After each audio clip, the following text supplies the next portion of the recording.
Everyone, it is Dr. Vibe here, host and producer of the award-winning Dr. Vibe show, the home of Epic Conversations, and I'm the host of Epic Conversations 2020 Best Podcast News Award winner, 2018 Innovation Award winner given out by the Canadian Ethnic Media Association. I also co-host and co-produce the only online show in the world for dads and fathers that is sponsored by Dove Men Plus Care, and being part of that team have reached out directly and indirectly to over 100,000 dads and fathers in 2022 and 2021. As always, I'd like to say you're blessed, highly favored, a magnet for miracles, and a solution for someone's problem. You are watching The Morning Vibe, July 24th. Yes, July is coming to an end, but people were telling me recently, and the time's going by so fast, but I think it's slowed down a little bit. I don't know. For me, I thought by this time July would have been done, but there's still at least another week of July to go. So I am very excited that July is still existing, and I'm sure that for most of the people that are watching this, you've had a hot summer, and it isn't done yet. Like, it's really not, it's only half done, really. It's not even half done, but it's just good stuff. Good stuff.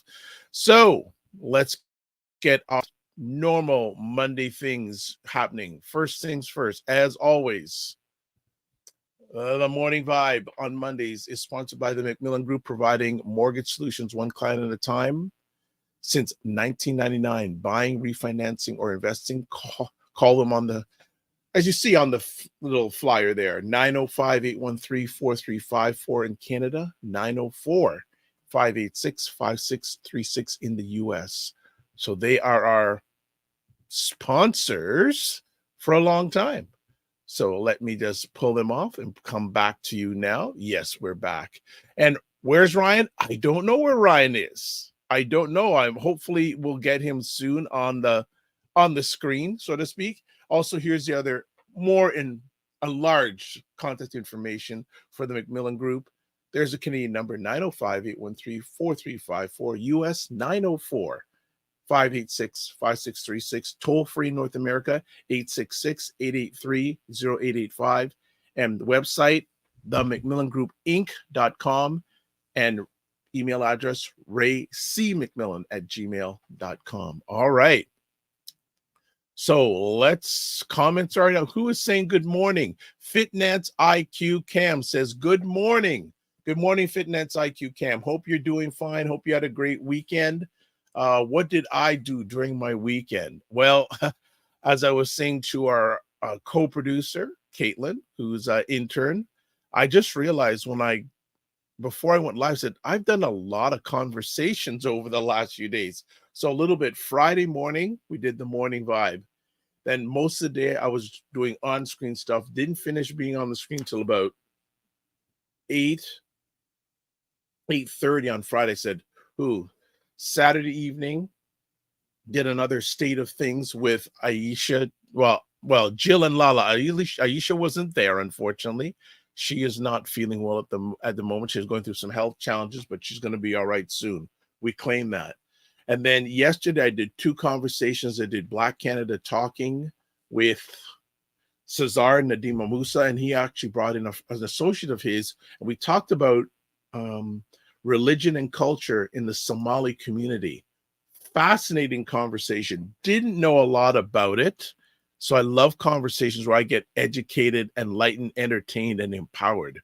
That was really, really good conversation. And then last night with Dr. Tachi and Dr. Alicia Watkins, both of them professors at American colleges and universities, they talked about the recent Supreme Court verdict in the United States overturning or pushing back or ending affirmative action in colleges and universities in the United States. So when I got on this one, I go, wow, that's a lot of hosting. So I said to, Fitness IQ says, I was watching last night. What did you think of the conversation, Fitness IQ Cam? I'd love to get your feedback. So yes, so I said to our intern producer, co-producer, Kate today, I said, Kate, after this, I'm taking a break. But believe it or not, I've got to send a number of messages via video today, but I'm going to take a break from hosting conversations for a few days. Plus, there's some conversation From the conversations I've hosted, I just like, tired, a little bit tired. So we're pushing through. So Fit and Nance IQ says, I need to watch the replay of your 5 p.m. one. Thank you. I appreciate your continuous support. And also check out Fit and Nance IQ. Cam does a YouTube show. Is it 6 o'clock on Saturdays? I believe it's 6 o'clock on Saturdays. Things I wish I knew about money.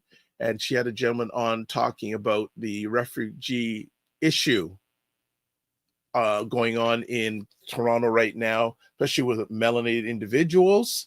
Ryan tried to reach out to Pastor Judith, is her name? Yeah, Judith at Revival Time. He tried to reach out to her in regards to that. So obviously she's had more than enough media interviews.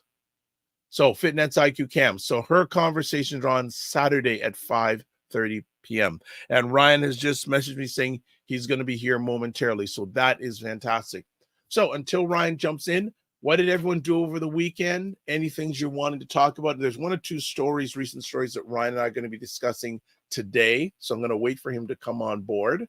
But what's been going on in your world?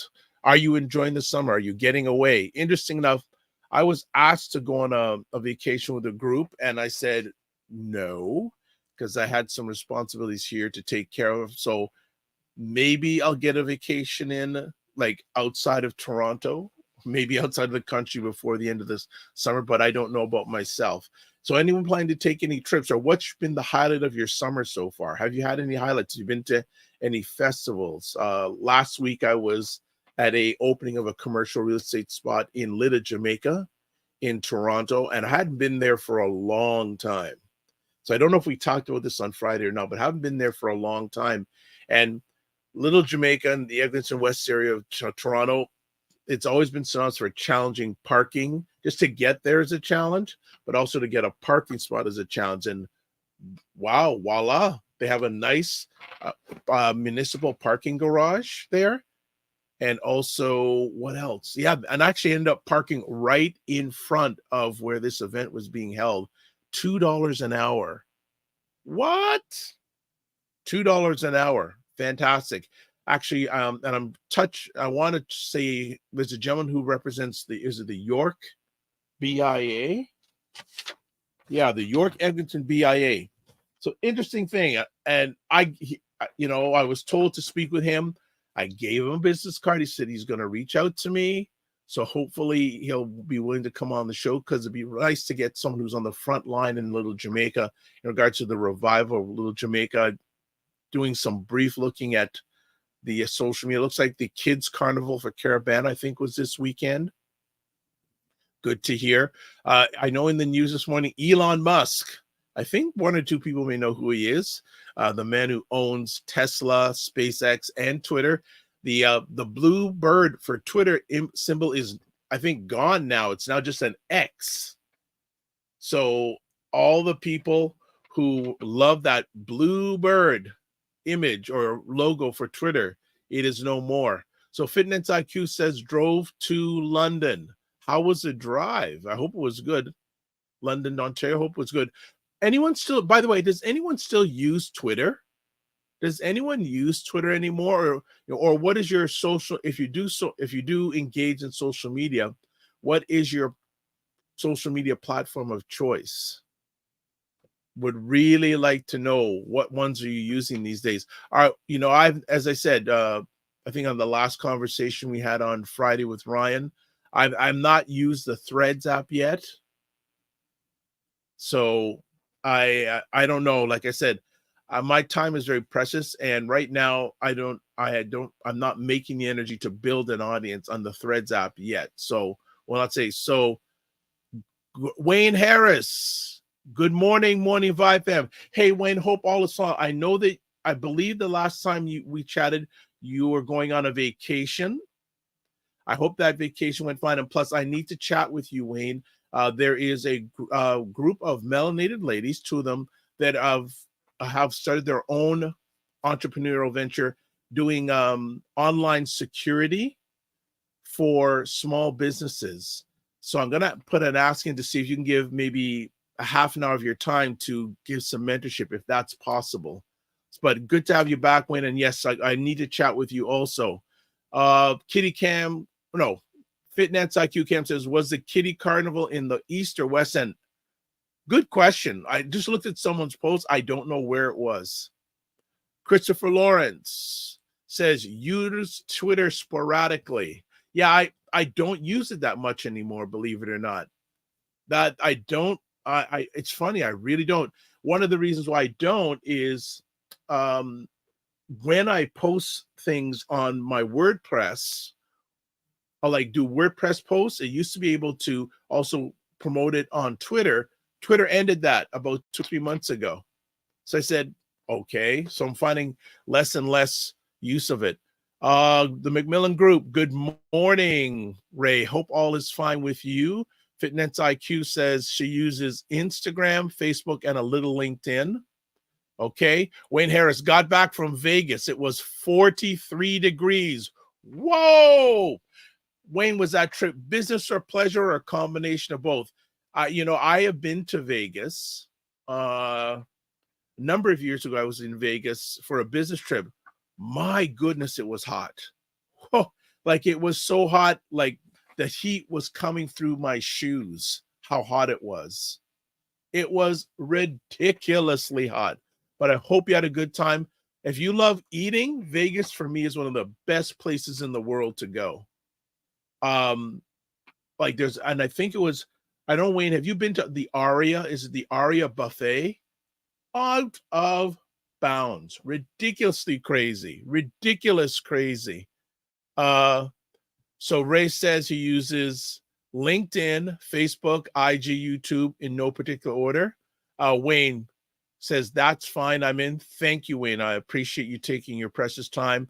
Wayne Harris, business always, especially if Trudeau is tuned in. Okay, excellent. Ray says, it says Win Buffet as well.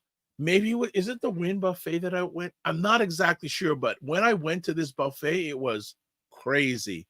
And Ray says LinkedIn auto posts to Twitter. Okay. Good morning, Sophia Jacob from Ottawa. Morning. Twitter is now looking to get rid of its blue logo. Yes, it's already been. I think it's been already done. Nonsense. Hey, Musk runs his things the way he wants to. So before we bring Ryan up, we'll just do a few other things. Please like the Dr. Vibe Show on YouTube and hit the notification button. And also like the Dr. Vibe Show on LinkedIn and Facebook. And also encouraging you to join the Morning Vibe Discord group. Please email me at dr.vibe at the drvibeshow.com. I know some people have joined here. Hey, Wayne, I'd love you to join. Ray, I'd love you to join if you're up for it. And also, too, if you want to advertise your business or service on the show, please email me, dr.vibe at the drvibeshow.com.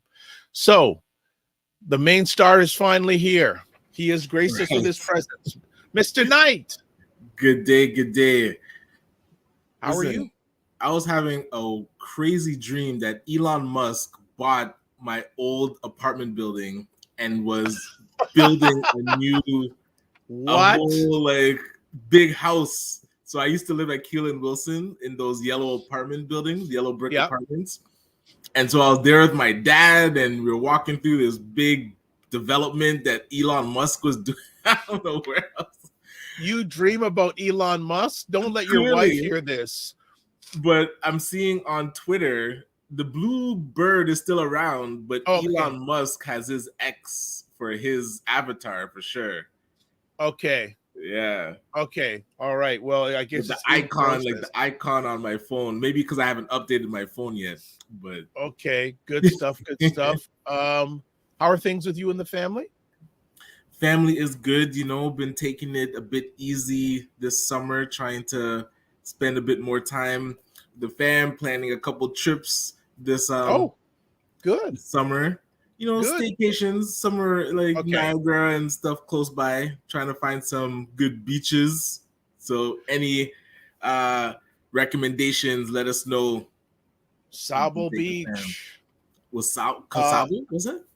Yes, Sabo Beach, man. Oh, and then actually from the audience, anyone who like Sabo as if you're Beach. based in the Ontario world, any recommendations to go for a weekend in Ontario? Yeah. Also, Fitness IQ count says, "Oh, did anyone watch Barbie?" No.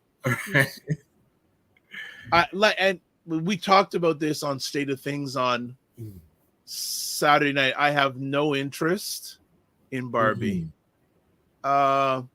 McMillan goes, perhaps. Oh, thousand. Okay, perhaps that dream is your desire to build your own building. Ooh, you hear what Ray's saying?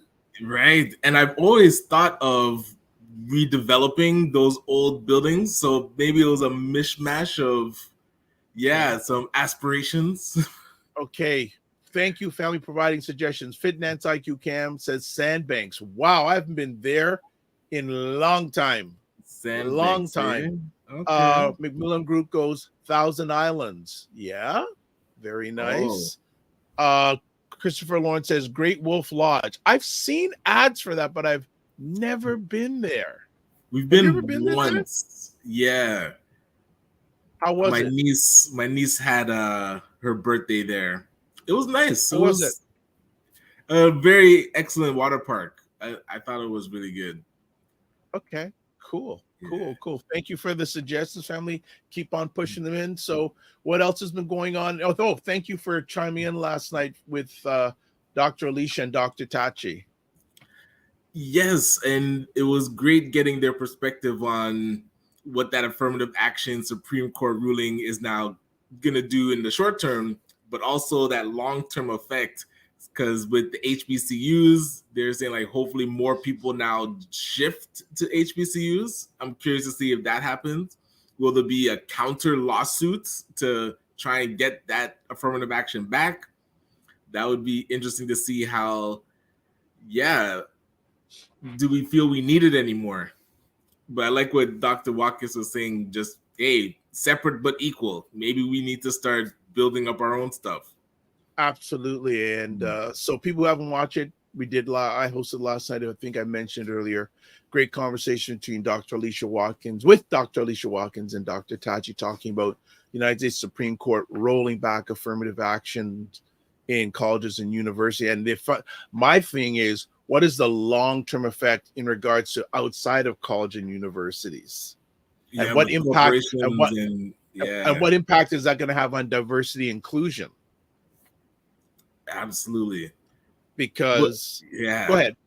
Well, I'm just thinking that whole topic of diversity and inclusion, is it something that is benefiting us, or is it something that is, where they say that woke culture is going too far and now it's Oh, counterintuitive?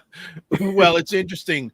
There's a saying now coming up in the States that if you want to be broke, go woke. All right.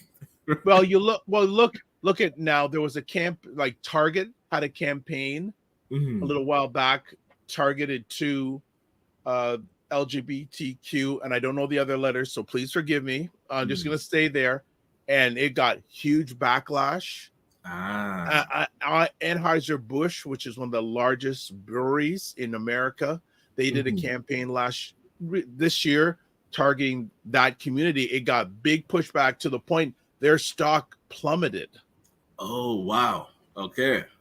So it leads to the conversation point. If you're doing business, do you stay politically correct? Is it, and that just came up now. Business, you just do your business and stay out of the world of politics. What do you think? Can you stay out the world of politics? Because now they have scores. I think it's the ESG scores for publicly traded companies, so that if you're not adhering to, like the politically correctness, making sure that you're inclusive, diverse, that can hit your stock score as well. Well, this is what I'm saying, though. The potential ripple effect of this overturning. And people are saying, why are you talking about this stuff in the States? Hello, people. Even though we are based in Canada, a lot of the companies here in Canada are US based, really, and owned. So it'd be very interesting to see if there's a ripple effect in regards to that. Just before we continue on with the conversation, Sophia Jacob says at Fitness IQ Cam, didn't watch Barbie, but you have to give them credit, especially marketing the movie and premiere. It flooded people's timelines all week. Christopher Lawrence says, powerful conversation yesterday. Thank you. You helped make it powerful. And Fitness IQ writes Sophia. So getting back to that, being in business and having a political opinion, is it a good thing? Because again, there's phrase, if you want to be broke, go woke. A lot of people are saying now, especially in the United States, how there's such a great divide politically, and the strength of politics in the U.S. Well, and this is where you're asking, if you're running a business, is it good to stay out of politics? But it's all intertwined now. If you don't have a stance between, let's say, being a Trump supporter or not, then people will ask the question and then they pick sides. So there's really no room for you to have your eyes closed and ears covered. You have to have an opinion. And just like you're saying, like Target's putting out a campaign to show that they're supportive, yet if they get backlash on the campaign, but they also put LGBTQ supportive items in the stores, and there was backlash on that. Oh yeah. So it's like, either people want you to be inclusive and diverse, so you have to show it, but when you show it, people then say, oh, why are you stuffing us down our throats? Stop showing it. So you have to pick, and then you have to deal with the consequences. Like wherever you land, then some people are not going to like it. You have to be okay with that, but you can't not choose to do anything. Interesting. Fitness IQ says, I tried to avoid politics and religion, but being aware is important. Christopher Lawrence comes back and says about I think the Barbie movie made $155 million in its first weekend. Don't quote me though. Ryan, does your daughter have any interest in seeing the movie? Has mentioned it to you at all? Hasn't mentioned it. I know she's not a big fan of pink, but purple used to be a big thing, and not a big fan of purple anymore. So that could change. I heard the movie's not bad. So if she does decide that she wants to go see it, at least it won't be like a suffering to sit through it. Apparently the storyline is interesting. You mean you suffered through some movies with your daughter? No, I tend to enjoy the animated flicks. So like we went to see Elemental for her birthday. I thought that was it's not what's it called, an Oscar-winning storyline and dialogue, but it's a good enough story to keep an adult entertained, I would say. So typically, in Pixar movies, I do enjoy. So, all right, Fitness. But the Barbie one, that'd be tough. Yeah, Fitness IQ says Issa Rae is in it though. Okay. Okay, I don't know if that's. I think from a melanated lens, is that enough to bring melanated people through the turnstiles to the movie theater? Don't know. I doubt it. Okay.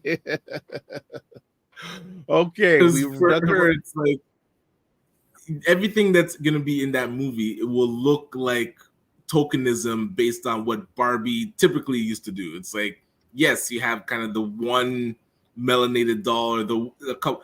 I feel like they're getting better at it now, but I mean, the Barbie line is clearly majority Caucasian.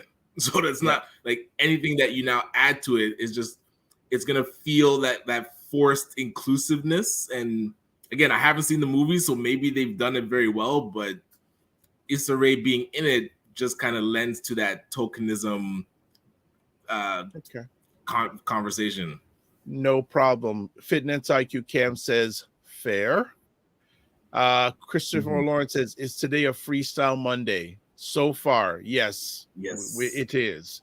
So if you have any topics and conversations you want to bring to play, I am working on getting some people on the platform, and actually that's probably going to spend most of today and tomorrow doing that, amongst other things, but I'll get some new people on the platform. So that's it. So Ryan, let's get back to this business and politics. Interesting. You're basically saying that you can't really not avoid it if you're in business. And so I'll say I've been running detailing nights for over 10 years, so close to 15 years. Congratulations, by the way. Thank you. And so we don't put out press releases based on political stuff. It's just, hey, we focus on cleaning cars, and if you need your car, if your car is dirty, call us. So we're not looking to make political statements. But Stay then in your lane.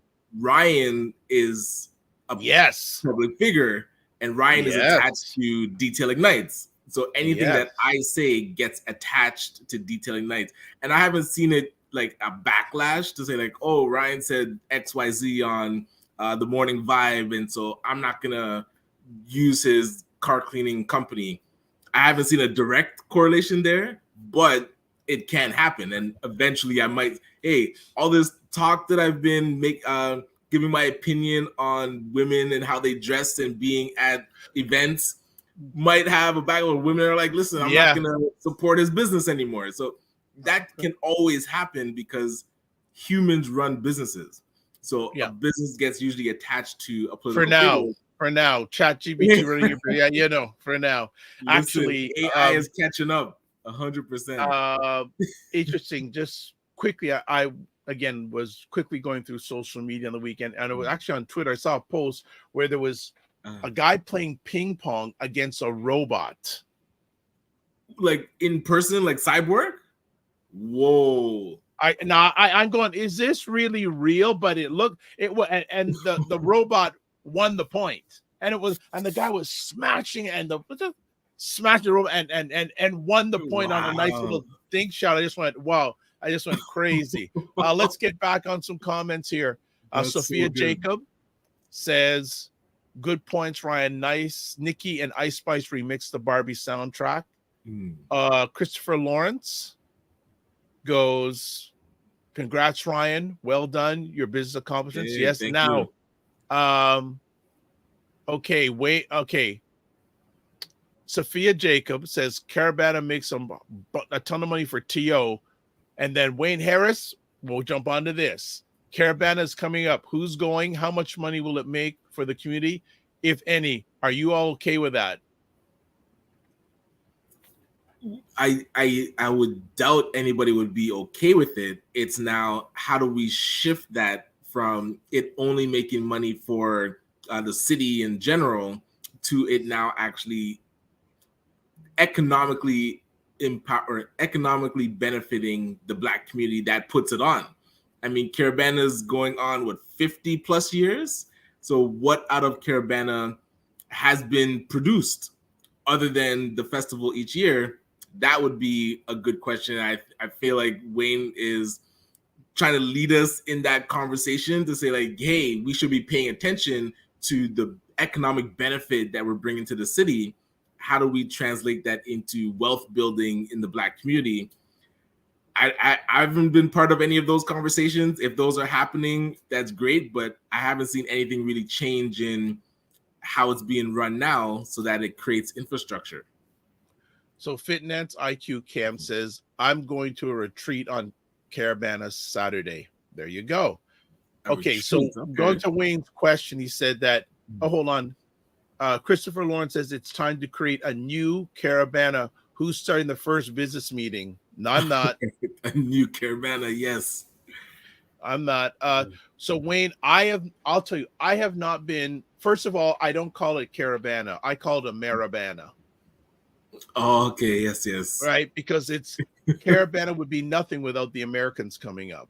I don't know if that's it, but there's a large number of Americans. So a Marabana, that's what I call it. I have not been to Caravana in minimum 15 years. Okay. I have not been there for 15 years. Do I plan how much money we'll make for the community? That's a good question, because I think the amount of money it makes to the community versus the amount of money it makes for the non-community is interesting. I'm not okay with that, but again, there's for a number of years, and I don't know if it says there's been continuous mismanagement or whatever going on. Like again, was it 2 months ago? 2 or 3 of the major executives resigned, and also too now it, and also too, is it the city that's the main sponsor? I know at one time was Scotiabank. I don't know who's involved in the running of it anymore, but right there, that there's an outside entity, they're calling the shots, not melanated people. Right. So, and for those that don't know kind of the operations of the festival itself, so it used to be run by the Caravana Arts Group, which is a nonprofit. And for many years, it was run by them. Then it was taken away, I would say, by the city and assigned to an actual events management company. So FMC, so the Festival Management Committee, I think it's called. That FMC is who puts on the parade. So they get the money from the city and they execute the parade. So now Caravana Arts Group has the name Caravana and FMC runs the festival. So it'd be good to see if the name and the festival can get back together, but there's a whole kind of big, long story, fuller story there. Probably that should be a documentary in itself. As you were just reading my alleged month, there could be a great Netflix documentary. Yes. Yeah. And I know some people that have been involved to try to level up Ameribana, and they were basically pushed off by the people that have been there for a while. So I think that no, I have no interest in Ameribana. So good morning, Roger Dundas. Good morning, family. Hope you are doing fine. Good day. Good day. Sophia Jacob says, instead of working with our community, they snatch it out of their hands and has never been returned since. That's the impression I get, that someone just took it away, got a good price on it, done. So I don't know if there's, I never say never, I don't know if it'll ever be back in melanated hands again. Roger Dundas says, great conversation last night, by the way. Thank you, Roger. I'm glad you could catch a bit of it. But yeah, I tell you, last night's conversation with Dr. Aisha and Dr. Tachi, that was like that's deep thinking. That was deep and honest thinking. And just to tell you, Roger, this, we are going to have them back for more conversations, because first of all, they really like each other's company. They mesh well together. And as I said, I've known Dr. Tachi for a while. When I met Dr. Alicia, saying, oh, wonderful Black women, both involved in higher education, both very passionate. And I said, I just put it out there in the universe. I'd love to have them together. Bang, bang. And Roger says about last night's conversation, thought-provoking. Yes. So I'm going to encourage you to go to the YouTube channel and catch that conversation from last night on the replay. Absolutely. Fitness IQ says, until they get a building for all the bands, and also, oh yes, the Americans. Yes, the Americans. No, I don't have any interest in going to see Ameribana. I do hope it turns out okay, but we're like I said, it's another thing that I don't need to know that we're good at entertaining and partying. I want us to show people we're good at running something efficiently and profitably. Yeah, and well, what's interesting, and I think to Wayne Harris's point, where does the money go? So a lot of money comes in, but now look, there's the NIA Center for the Arts. They're working on a building for developing artists and the art culture. Where does money go that is generated from the festival that could support something like that? Typically, the only benefit that I've seen the Black community get from the festival, the Caravana, is the vendors that have to pay a high cost to be there. So they might not even be profitable or break even. but beyond that, like there's no hotels that benefit from it. There's no travel agents that coordinate people We're coming here. talking melanated ones. Right, yeah. Okay. So, like the city's hotels, they definitely benefit. But Black owned, to say that, hey, because of the money that's brought in from Caribana, we can now invest in the cultural center. Yeah. I've never seen that coordination. No. So now we're only thinking about, oh, what can I sell at the festival? But that doesn't ripple out into infrastructure building or wealth building. Okay. Christopher Lawrence says festivals are quite viable. Okay. Yeah, I don't know what's going to happen with the Maribana. It just, yeah, I just don't know. And it'll be interesting. Here's the interesting thought. Will a Maribana still run 10 years from now? Yeah, I don't see. So the core structure of the festival is the city gives money to an events company to run a parade. Like and like you said, the city gets great benefit from bringing. Oh, yeah. Like if we talk to Tourism Toronto or the tourism department, they want a Maribana. They want something that brings people from other countries to Toronto. So they're not gonna say, oh, stop having the festival. So it's always going to be operating. Yeah. It's not, will it ever shift to benefiting us in a purposeful way? Right. Until that happens, because the money, but like also on the flip side, we saw in Montreal, they lost their funding for their similar Caribana event. Yes. Good point. The story is that the government said, they didn't fill out paperwork or they didn't get it in on time or whatever the excuse was. So that money could dry up. And then because us as a community aren't funding it ourselves, I haven't heard if they're going to put on the festival anywhere, if they got money from somewhere else. But initially it was, the festival in Montreal isn't happening because they lost this certain funding from the government. So literally, like if the government here, the city says, you know what, this isn't something that we're putting in, or they forget to put in their application, it might not be a festival. So it could possibly happen, to contradict myself. So Sophia Jacob says it would go back into the business and city facilities and hotels, but all of those should be Black owned, not back owned. She also continues, yes, exactly. It will still run because they don't need Black people. Your L must be missing to run it. Just help be the face so they can make it seem though it's for our community. Symbolism. There we go. That's basically what you're saying. Blackface on it, but the hands that the people that really benefit financially, power-wise, are non-melanated. That's what it seems like. Look, to me, again, I'm not deep into it as much anymore as I was. Sophia says, you got to get that spell check going. The same thing happened in Ottawa. Yeah? Okay. Yeah. So it seems to be a trend that melanated people, you start something, and after a while, it blows up and don't have any control of it anymore. It seems to be a reoccurring pattern, which is not a good pattern. Yeah, agreed. So, go ahead. We're good at starting things, but that's where having a plan for the thing.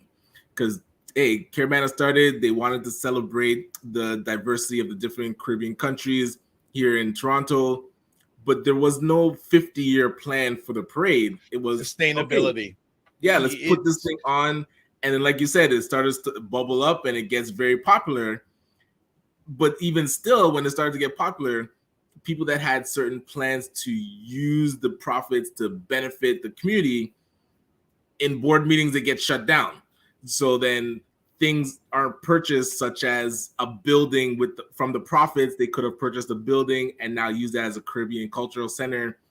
Those ideas were not taken seriously. And instead, they just decided, hey, we invested into the people making costumes. And that's the extent of what we want to focus on. We just want to focus on making sure that we get the costumes built. And we're seeing the effect of that.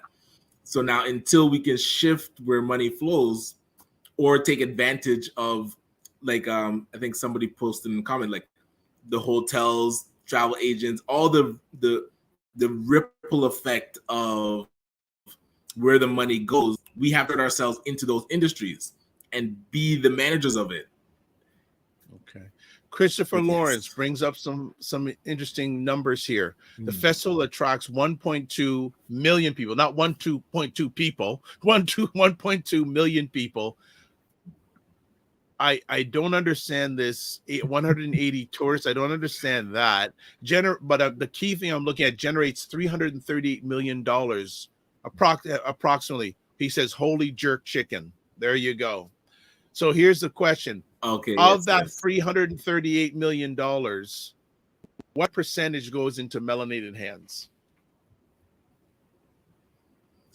And that would be I mean, we had what Dr. Pierre from Dunn, Pierre and Barnett, a research firm that should do a study on the I'm pretty sure there has been a study on the economic benefit of the festival for Toronto.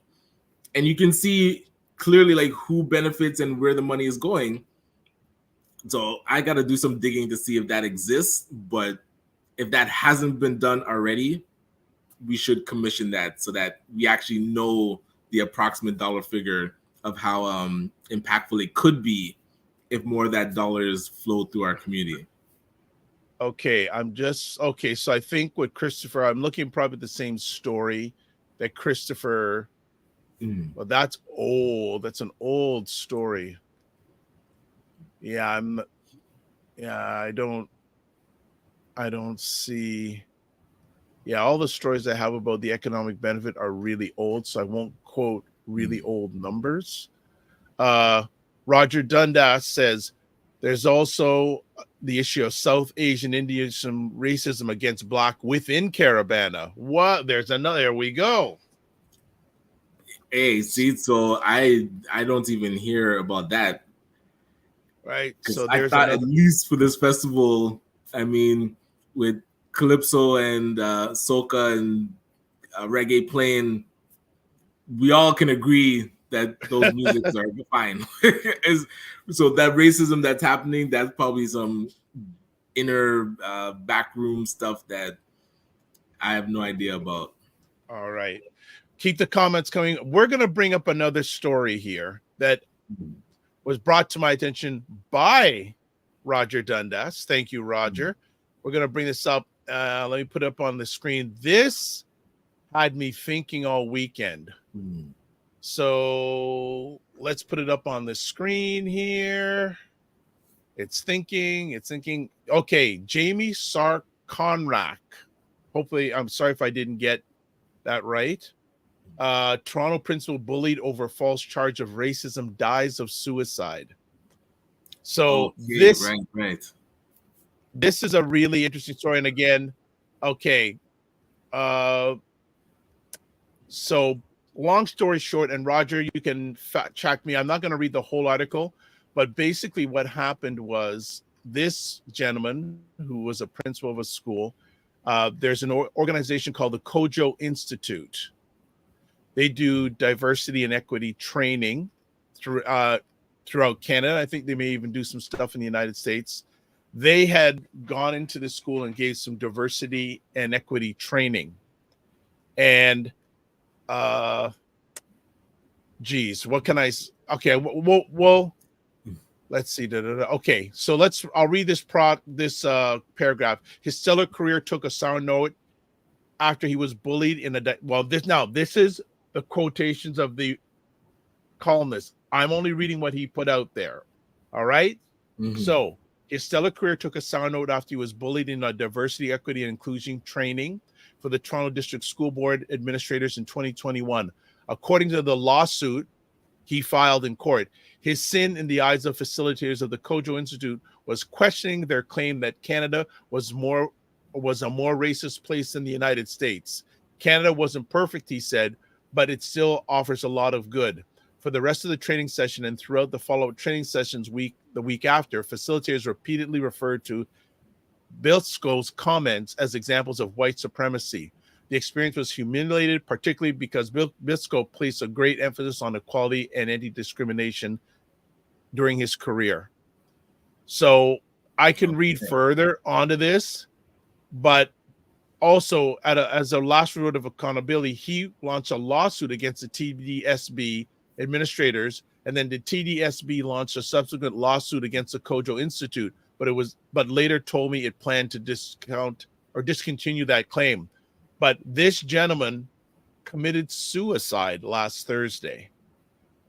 And again, it's interesting what gets covered in the news and what doesn't get covered in the news. Again, thanks to Roger Dundas for bringing this up. And also we won't get too deep into it, but he did tell me that one of the members of the Kojo Institute, because of this, has received death threats. Ooh, oh boy. Right. And, this is where, and again, condolences to the family, because suicide is something that typically when a person feels completely all hope is lost would take their life. And reading through the story, you realize that after the training, and okay, so he felt bullied because of his comments and how he was treated. It was now the ongoing, I'd say, trauma of dealing with that incident. So I believe he took time off, and then he tried to come back, and he couldn't get any contracts or work from the sort of band. He sort of got banned. And he was so I was probably labeled as, so it lingered. It wasn't like just a one-time incident and then he killed himself over that incident itself. It was kind of the domino effect that was happening. So now, does this bring into question diversity, equity, and inclusion work going too far? Or do we say like, well, it was valid for the facilitator to bring up like, hey, your comment is an example of white supremacy, and then it just not sitting well on his heart? Like, what was going on internally that pointing out something caused him so much stress? Or was it the administrators, like the school board, now taking that information from the session and using that to now keep him from work? Because that might not, I don't think that's fair to say like you're in a session to train and get better, and now it's being used against you. So many different threads to pull on, like, because it went to the extreme. And I don't know of many instances where it's gone to that extreme to say like DEI training is happening, and then the people that take the training are so affected in a negative way that they would consider taking their own life. Like, that to me is such an extreme. So the Tim Fraze here. So good morning, Tim. Hope you are doing fine. Sophia Jacob goes, the story is deep. Yeah, it's a deep story. Fitness IQ goes, really? Wow, I wasn't aware. Also, Roger Dundas says white fragility. And that's what I was alluding to.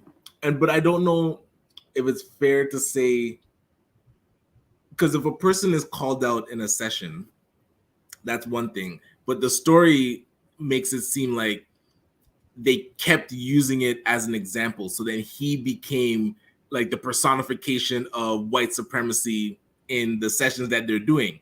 And I feel like that's why he sued, because he felt he wasn't being treated fairly, when in the article it does show like his track record of diversity and inclusion is strong, or it's better than most.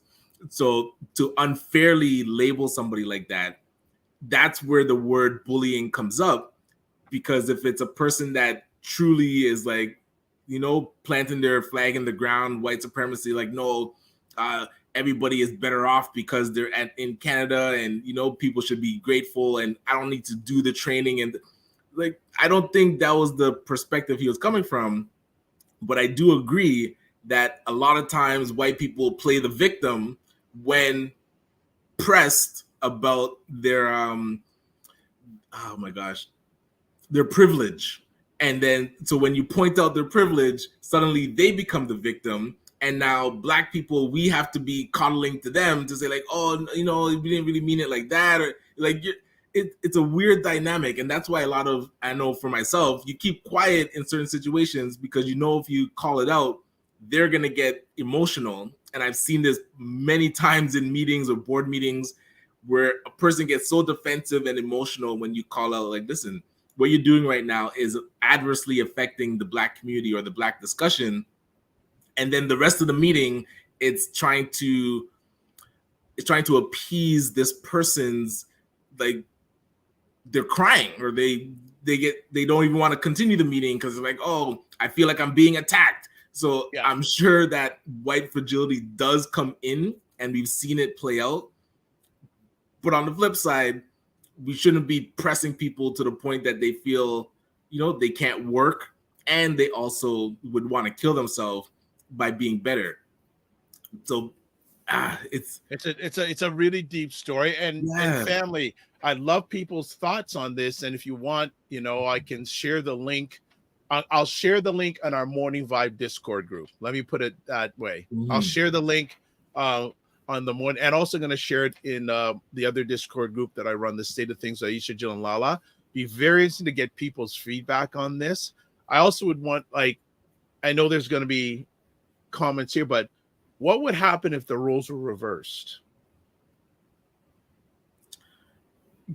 Like, describe for me what that would look like. So say that it was, so say that, and this has happened to many melanated people, they get the pressure of being in the system drove them to commit suicide. And this happened, I'm sure it has happened to many a melanated person. And the question is,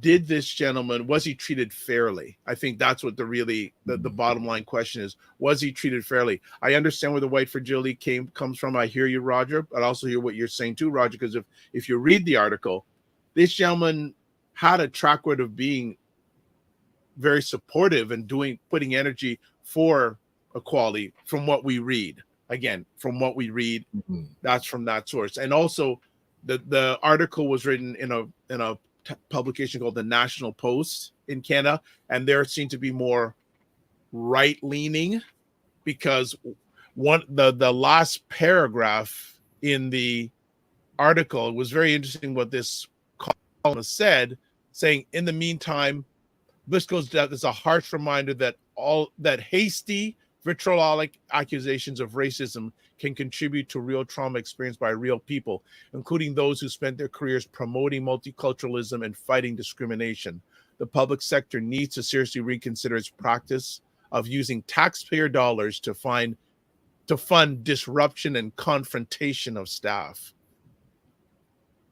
So I don't agree with that. Like, that's where now you're using an incident to now disrupt the entire truth and reconciliation. They're like, oh, don't use public dollars to now make Canada better. Like, the way that it's worded is like, oh, Canada's fine, or pay for it yourself. So Black community wants diversity and inclusion, but we have to pay for it ourselves to get it. Like, that's a backward statement that I'm shocked that they would put into print. Well, it's not a shock. Well, it's a right center, a right-leaning publication. So that is not to be. It's not, to me. It's not a surprise. Being a media person, not to be surprised at all. Christopher Lawrence said, "I overheard a conversation that DI should be facilitated by non-melanated persons still processing this." So here's the question. I think DEI conversation should be led by representatives who have been impacted in a bad way by lack of diversity, because they are living the experience.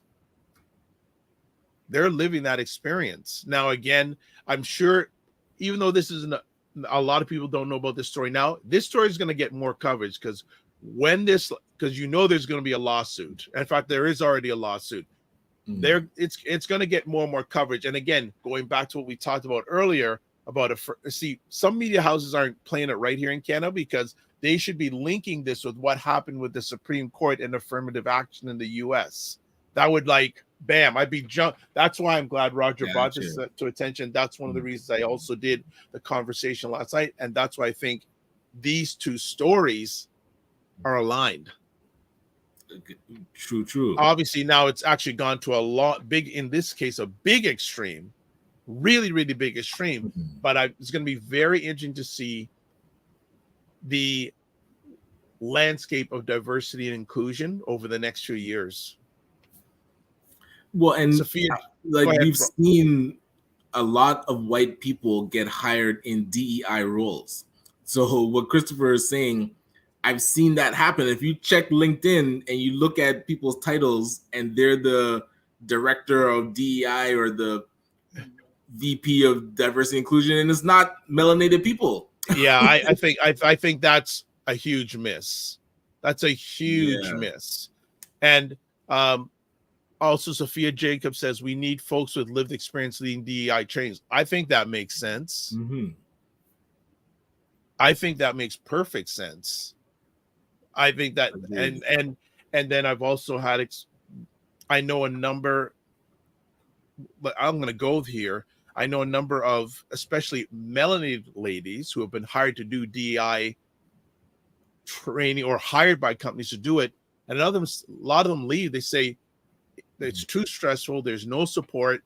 I feel like they're just checking a box and they're not really committed to it. I know, again, I had mentioned in the past, there's a lady, in fact, you and I both know, who got a position to do DEI training at one of Canada's top 5 retailers. Okay. She left after 6 months. Wow. And I said, why'd you leave? She says, they're not committed to it. They're not serious, etc. She says, I felt hired for symbolism. Whoa. And I've noticed a lot of those contracts are even short term. People that got hired short term DEI. Yeah, within a year, DEI. Contract is not renewed. Short term DEI. Really. This is what we're seeing. Thought processes that have been gathered over hundreds and hundreds and hundreds of years, a 6-month contract to turn it all around. Right. That doesn't make sense to me. That does not make sense to me. I really wonder how committed. Well, and I know you may bring up something here. I'm going to put out there how committed Canadian corporations are to DEI. Well, this is where, when we talk about checking boxes, like a lot of corporations sign the pledge. I know you're going to bring that up. So reports are showing that they're not serious, and not even to say, okay, Globe and Mail does a report, that's fine. But I called them. I emailed these companies and said, it's great that you signed this pledge. It'd be wonderful to have a conversation to see how you can support Black entrepreneurs, because the pledge was more about employment and getting people onto boards and hired at senior level. What are you going to do for businesses, Black businesses? And the response that majority of them gave is like, oh, well, we already signed that pledge, so go talk to Black North. It's like, no. Talk to them. What about where you're talking to them? Not exactly. But they use it as a gate now, where they're saying like, oh, we've already done our part by, like you said, checking that box. We don't have to talk about this anymore. And that to me is, one, disrespectful, and two, won't actually get work done, because no one organization can fix all the issues in all themes of the Black community. As much as anybody wants to say that they can, it can't happen. And until we actually collaborate and tackle things as a unit, corporations are just going to take the easy route out, sign a quick pledge, and be done with it. Sophia Jacobs says, the glass cliff. They always run to hire us when things are broken in the company or when they are under fire. As soon as they hire us, they start to tear us down. She also says, why can't they hire us when things are going well in their corporations? And then she also says, it's not only stressful, it can create cracks in our career path. It also causes trauma. Okay, Roger Dundas says, I think white people are tired of being told they are racist, and there's a hashtag circulating now, hashtag DEI kills. Whoa. Oh, man. So they'll definitely latch on to that narrative. Well, and I knew the pushback was coming. And again, for those who keep track, I'm going to be keeping track. How much more is this story going to get covered? Right? How much more? And again, Roger, thank you for bringing this story to my attention. I don't know if many melanated outlets in this city have picked up on this. So I feel sure this is going to get covered in the mainstream media when that trial comes up, if it comes up, or then maybe there's a settlement. But the impact it's had on the gentleman's family who passed away, yes. Kojo Institute, death threats. Also, what's going to be the future of the Kojo Institute doing these sort of trainings because of this event? I can see companies saying, hey, we don't want to deal with your company anymore because of this. Whether, because of that event, though, I can just see that. I can see the wall put up because of that. Because again, it gives them an easy excuse. Yeah, it gives them an excuse, even though at the end of the day, it was his decision to do that. I think that it's going to be very, very interesting to see where this story leads. Like, where does it lead to? But and that's where, like, you're in the training, accept the training. Like, a lot of times, you want to voice your opinion, and yes, coming to Canada might be positive in one side, but the training is about the ways that it's negatively, like Canada has negatively impacted the community. And she might have been talking about Indigenous as well, or he. So if you're in a training receiving education, accept the education. Like, it's fine to have your own opinions. And again, condolences to the family. But like Roger was saying, that white fragility where you become the example and you can't handle it. You can't handle that you're being trained about your own biases, your own racism, your own white supremacy, your own privilege. And so many times people, like white people, become the victim. It's like, just listen for once. Like, you're in a training to learn. He's an educator. And so if we're in class and a teacher is teaching us something, and I'm just going to be pushing back against the teacher on everything that they say, because, I don't want to hear from you that 2 + 2 is 4. It's like, no, you're a student. Like, and that's where maybe that it's difficult to switch from, because he was a principal, to becoming the student again. To be like, listen, be in this training and just learn. We're not attacking you. We're just letting you know things that you're saying aligns with what we're trying to teach you isn't right. But then they take it so personal and look at the end result instead of learning from that. And if he'd been supportive of this prior, I'm shocked that this would be something that he can't handle. That's where I'm not understanding. I'm hoping ignorant people don't latch on to this and turn him into a martyr to say, this gentleman is the proof that DEI kills, and begin to use this as a mantra, because now you're stopping people from learning. And when you stop the learning, nothing is going to change. So I'm hoping like it doesn't become what you're saying, but I can see it, because people want any excuse to show we don't want to do any extra work about our racism. We just want to operate and everybody can deal with it. Again, and that's not the way this works. Again, it's somewhat aligned with what we were chatting about earlier about, conducting business and staying safe, right? Like, you don't want to take, Wayne Harris says, good point here. The majority are not looking to listen to the minority. The majority only listen to the majority. Interesting. Good statement. Sophia says, sometimes when Black women become a leader, it soon starts when they call us aggressive, say we have an attitude and we are not able to perform the job. Example, Anne-Marie Paul, former Green Party leader. Yes, that was a big backlash there with her to the point where she resigned. Yeah. She resigned because of that. I think that it's, and maybe it comes back to, again, what Dr. Alicia said last night. We just got to do our own. That's what she's saying. We just got to do our own. Yeah, separate but equal, and just maybe that's what her suggestion is. Maybe what, and she also said she said last night, again, I'm promoting that conversation because it was fire. He said we shouldn't expect people who don't look like us to help us. Their priority is them first.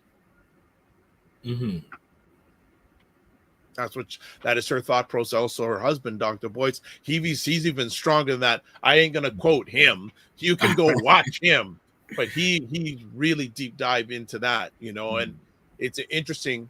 I'll use an example. He runs something that I know Ryan and I want to get to one day called the annual Black Convention. I think that he calls it. And I've been to it once. You've been, and that convention. No sponsorships, no nothing. It's all run by his organization. Right. So he can invite who he wants, what he wants, none of that, no influence by sponsorships. Okay, Christopher Lawrence says, does DEI change HR practices to now change hiring practices and overall diversity in every tier of an orgs and companies? I don't know the answer to that.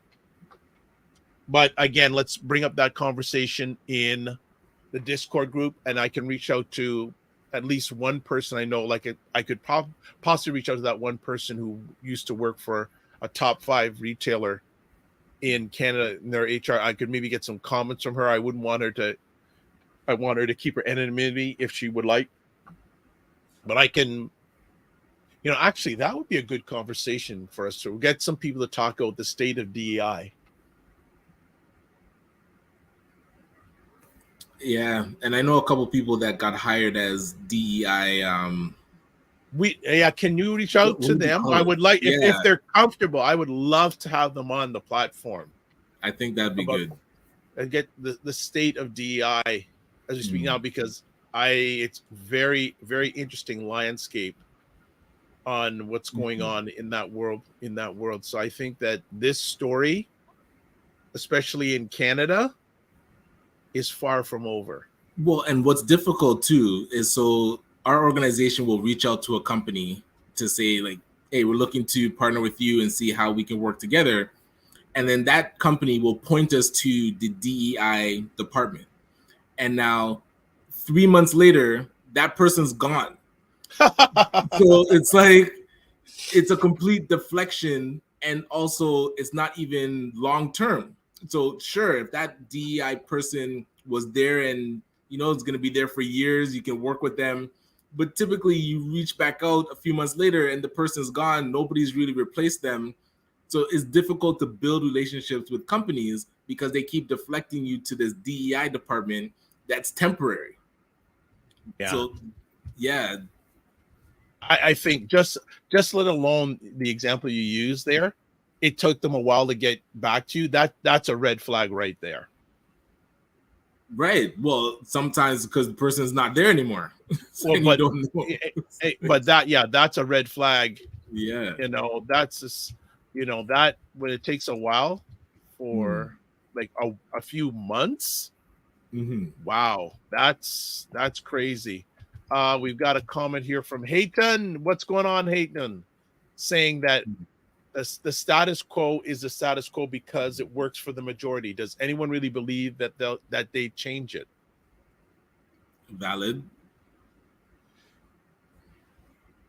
It's interesting with especially with the changing demographics of Canada, the United States.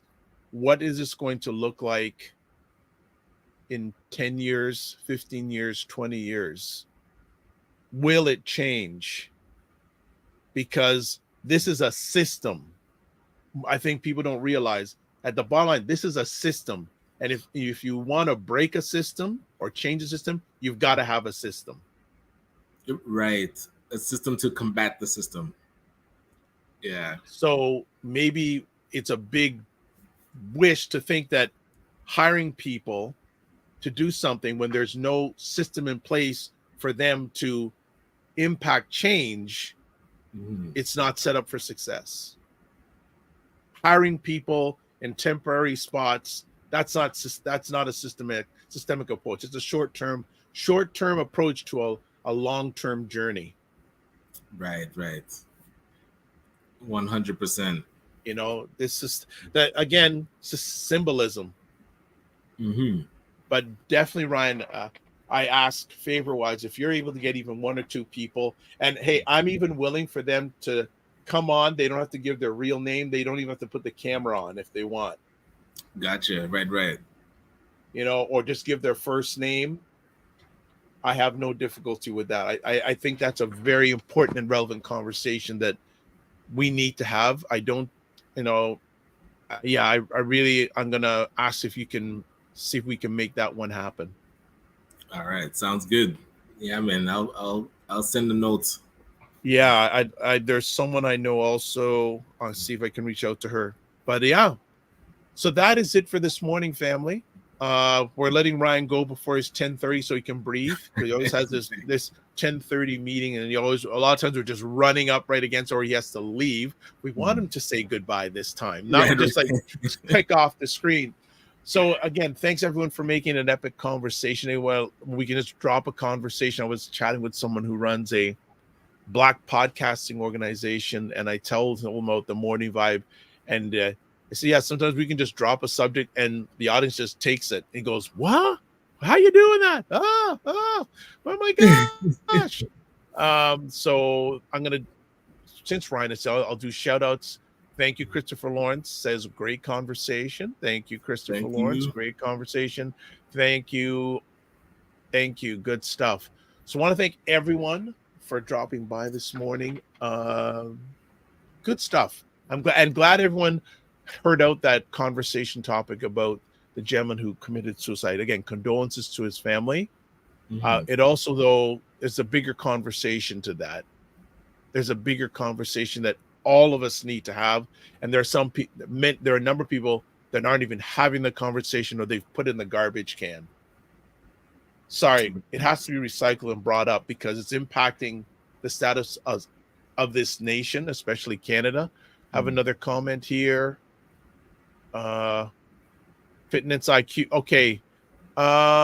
Sophia says, let's talk on Friday about the FIFA's World Cup, Women's World Cup.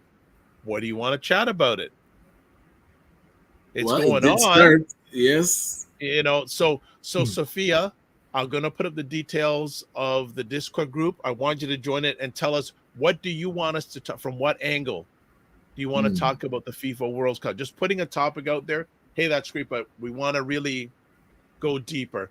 Fitness IQ Camp says, agree, Sophia. Okay, well, you're going to have to contribute to the Discord group so we have some context. Yes, and in Brampton, they're doing the cricket T20 tournament. Yes, it's a big event. So bias to the Vancouver Knights. Gotta represent the last name.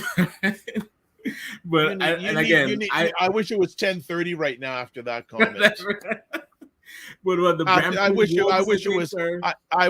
But that cricket event is it's a big thing. Yeah. It's huge.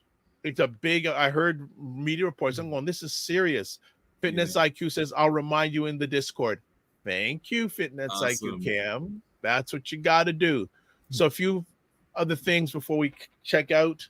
Like the Dr. Vibe Show on YouTube and hit the notification button. Also like the Dr. Vibe Show Facebook, LinkedIn, and I have to put Instagram too. I forget putting Instagram, but also join the Morning Vibe Discord group. Email me at dr.vibe@thedrvibeshow.com. Also, to advertise your business or service on our show, please email me. There's the email address. Ryan, what is going on this week? Yeah, this week I think it's quiet. Again, yeah, amazing. some family outings and Nice. Not too much hubbub. On Friday, we do have our monthly Black Entrepreneurship Ecosystem Partners meeting. So looking forward to that, getting caught up, getting some feedback on the conference from those that, just to see how the next year's conference could look. So looking forward to that. But yeah, and also how we can create the report for the Black Entrepreneurship Program 2.0. That's a topic on the agenda because the program ends next year, December 2024, and then it's back to square one unless we get purposeful and lean into this. So that's kind of where my head's at. How about yourself? Have a little bit of editing too. Most of it's done by the team, but somewhat a quiet week. But it's allowing me to give some space to work on some different things. Again, thinking Q4 and also Q1 of next year. And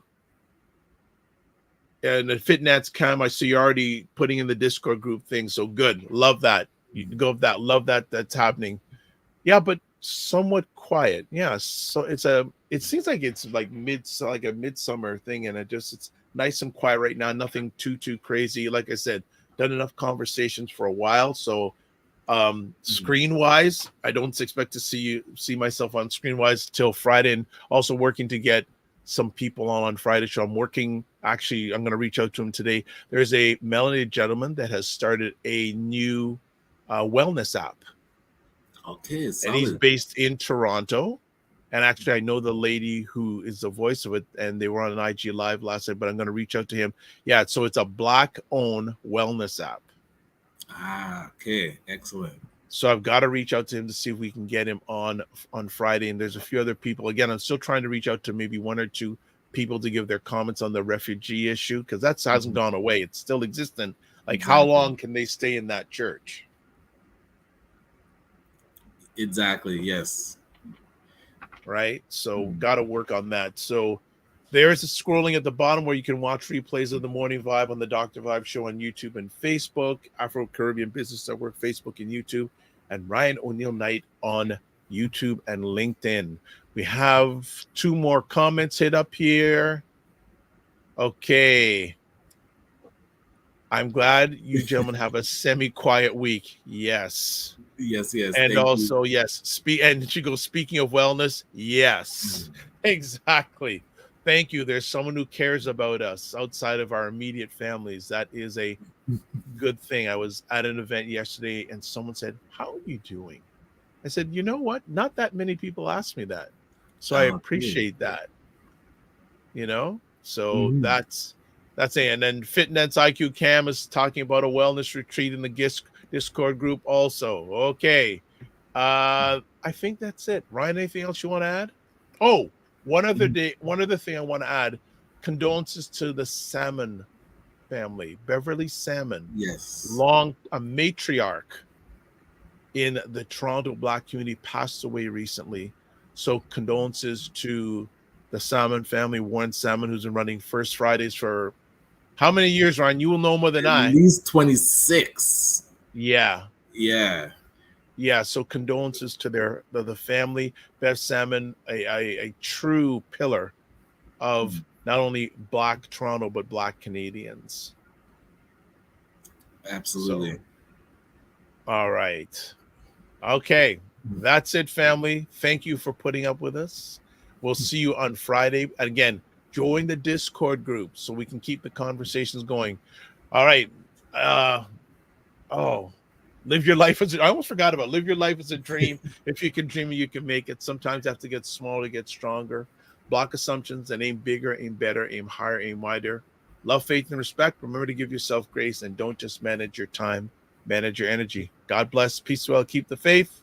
Walk good and subscribe. Yes.